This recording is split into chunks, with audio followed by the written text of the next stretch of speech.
ఈ వీడియోని మీకు స్పాన్సర్ చేస్తున్న వారు Truezone solar by Suntech. Truezone solar power super power. మీ పవర్ బిల్ ని జీరో చేసుకోవాలనుకుంటున్నారా? అయితే ట్రూజోన్ సోలార్ పవర్ ని ఇన్స్టాల్ చేసుకోండి.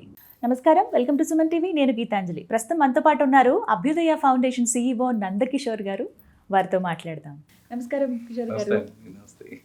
నందకిషోర్ గారు, పంచభూతాలు గాలి, నీరు, నిప్పు, నేల, ఆకాశం, ఈ పంచభూతాలకి సంబంధించి మనకున్నటువంటి దేవాలయాలు ఎంతో అద్భుతమైనటువంటి శక్తి కేంద్రాలు అని చెబుతారు.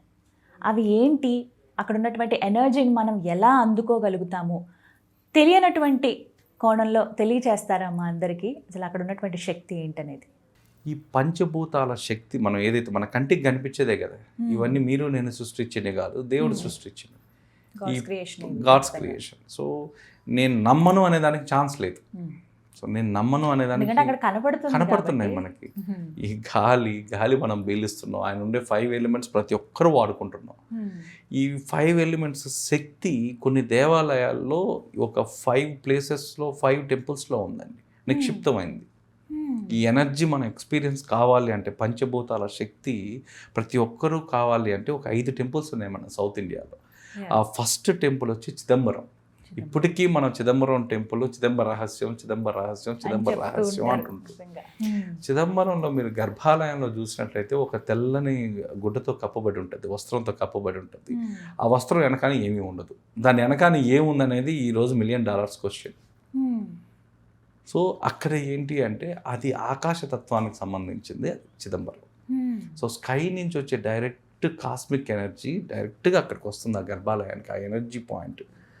సో మనకు ఏన్షియంట్ సేజెస్ ఏం చేసేవాళ్ళంటే హై ఎలక్ట్రోమాగ్నెటిక్ ప్రదేశాలు ఏవే ఉన్నాయో అవి గుర్తించారు వాళ్ళ సూక్ష్మ దృష్టితో, వాళ్ళ జ్ఞాన దృష్టితో.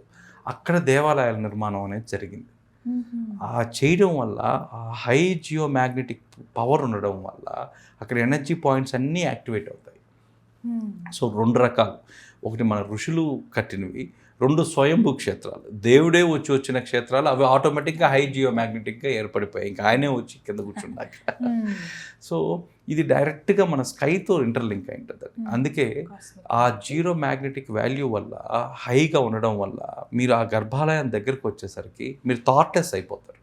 మీ థాట్స్ అన్నీ జీరో అయిపోతాయి.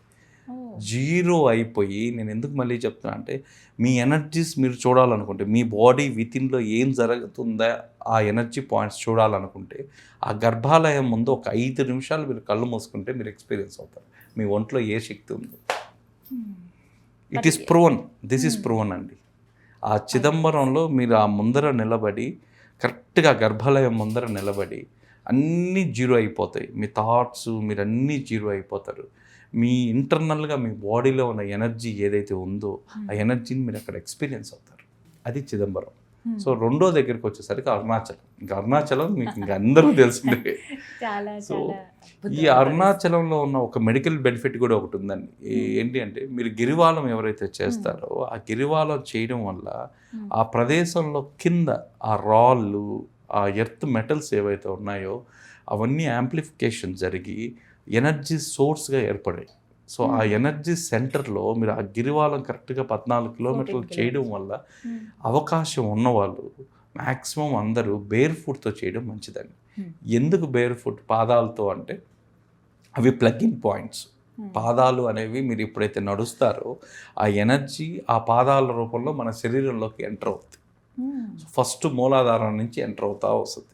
సో ఈ ఎనర్జీ చేయడం వల్ల పిత్త దోషం, ఆయుర్వేదిక్లో మీకు 3 రకాల దోషాలు చెప్తారు, వాత, కఫ, పిత్త. ఈ పిత్త దోషం అలైన్మెంట్ అనేది ఆటోమేటిక్గా జరుగుతుంది.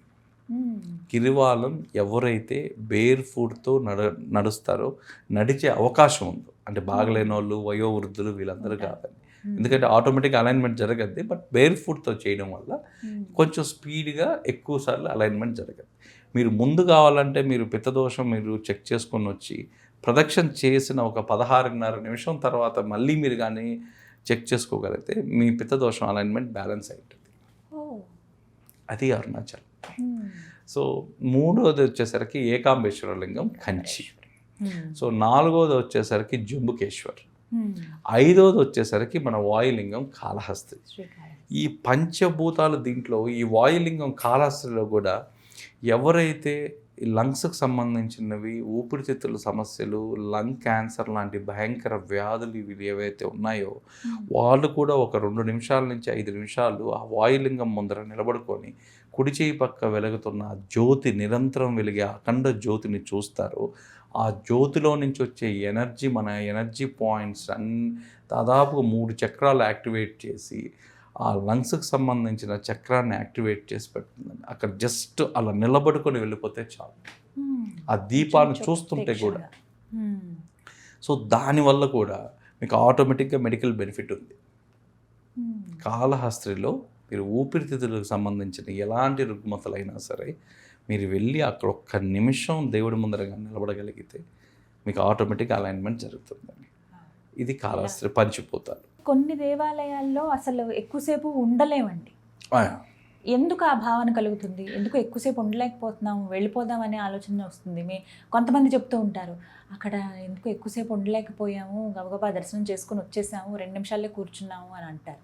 సో అది డిపెండ్స్ ఆన్ ఇంటర్ప్రిటేషన్స్ అండి. సో అది వాళ్ళ ఓన్ సైకలాజికల్ ఇష్యూస్. సో అంటే ఈ వీళ్ళ బాడీలో ఉండే ఎనర్జీ పాయింట్స్, అక్కడుండే ఎనర్జీ పాయింట్స్, వాటి మధ్య జరిగే ఆ ఎక్స్చేంజ్ ఆఫ్ ఎనర్జీ ఏదైతే ఉందో ఆ రిసీవింగ్లో దీంట్లో అవి కొంచెం రిపల్షన్స్ కూడా అవుతుంటాయి. ఎనర్జీ అనేది రిపల్షన్ అయ్యే ఛాన్సెస్ కూడా ఉంటాయి. ఆ రిపల్సివ్ అయినప్పుడు ఎప్పుడు కూడా వాళ్ళు ఎక్కువసేపు అక్కడ ఉండలేరు. సో దాంట్లో ఇంకొక థీరీ కూడా ఉంది, ఇట్స్ డీపర్. ఇంకొక థీరీలో కూడా అక్కడ ఎనర్జీ ఒక్కొక్కసారి మన బాడీలో మనకు తెలియకుండా ఉన్న నెగిటివ్ ఎనర్జీ ఎక్కువ ఉన్న వాళ్ళు కూడా ఎక్కువసేపు ఉండలేరు. నెగిటివ్ ఎనర్జీ మీ బాడీలో మనకు రోజు మనం చేయడం వల్ల మన నెగిటివ్ ఎనర్జీ, మనం పాజిటివ్ ఎనర్జీ డెవలప్ చేసుకోవడానికన్నా నెగిటివ్ ఎనర్జీ ఫస్ట్ ఇనిషియల్గా చాలా బాగా డెవలప్ చేసుకుంటాం. సో వీఆర్ ఎక్స్పర్టైజర్ అనమాట. అంటే మన చుట్టూ ఉండే వ్యక్తులే కావచ్చు, పరిస్థితులే కావచ్చు, ఏదైనా మనం వెళ్ళే ప్రదేశాలు కొన్ని. మన ఉన్న శాస్త్రం ప్రకారం మీ ఆలోచన ఏదైతే ఉందో, మనం ఆ టైంలో సనాతన ధర్మం ధర్మం ధర్మం ధర్మం అని చెప్పేవాళ్ళం. కానీ అసలు సనాతన ధర్మంకి ఒక రైట్ ఎగ్జాంపుల్ ఏంటంటే మీరు జీవన విధానం. ఆ టైంలో ఏదైతే జీవన విధానం ఉందో అదే ధర్మం అనేవాళ్ళు. దాంతోపాటు ఇంకా అన్ని యాడ్-ఆన్స్. సో మెయిన్ వచ్చి జీవన విధానం. ఈ జీవన విధానం లైఫ్ స్టైల్కి వచ్చేసరికి ఇప్పుడు మనంతా మారిపోయి అసలు టోటల్ అసలు మన కాన్సెప్ట్లో ఇప్పుడు ఎవరన్నా మీ బాడీలో ఎనర్జీ పాయింట్స్ ఉన్నాయంటే స్కాన్లో కనిపిస్తాయా అని అడుగుతారు. ఏ ఎంఆర్ఐ తీసుకోవాలండి, ఏది చేసుకుంటే నా ఎనర్జీ పాయింట్స్.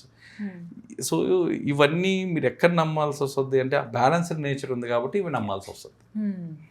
సో ఆ విధంగా మనోరు మోర్ లాజికల్ అయిపోయి, మోర్ తెలివైన వాళ్ళు అయిపోయి, అప్పుడు సెన్స్ అండ్ సైన్స్ ఉండేది, ఇప్పుడు సైన్స్ మాత్రమే మిగిలింది. సో ఈ సైన్స్ కోసం వెతుక్కుంటూ మనలో ఉండేవన్నీ మర్చిపోయారు. మనలో అసలు ఏ ఉంటే ఇవన్నీ జరుగుతున్నాయి. మీరు అట్లా అనుకుంటే లాజికల్గా చెప్పే వాళ్ళకి కూడా మరణం తర్వాత మనం ఏమవుతాం మనకు తెలియదు. పెద్ద క్వశ్చన్ కదండి, పెద్ద క్వశ్చన్. ఇప్పటికీ మేధావులు ఎంతోమంది దాన్ని ఎన్ని చేసినా ఈ రోజుకి ఒక ప్రతిష్టమైన ఆన్సర్ లేదు దానికి. సో రెండోది, మీరు పుట్టక మునుపు ఏందో మీరు తెలియదు. వీటికి ఎక్కడ సైన్స్, అందుకే తర్వాత ఏమవుతాము అనేది. అందుకే ఒక నానుడి కూడా ఉంటుంది, spirituality begins when science ends. Science ఎక్కడైతే ఎండ్ అవుతుందో స్పిరిచువాలిటీ అక్కడ మొదలవుతుంది అంటారు. సైన్స్ ఎక్కడైతే ఎండ్ అవుతుందో స్పిరిచువాలిటీ అక్కడ మొదలవుతుంది. సో ఇలాంటి వాటిని డీకోడ్ చేయడానికి మీ స్పిరిచువాలిటీ పనికి వస్తుంది.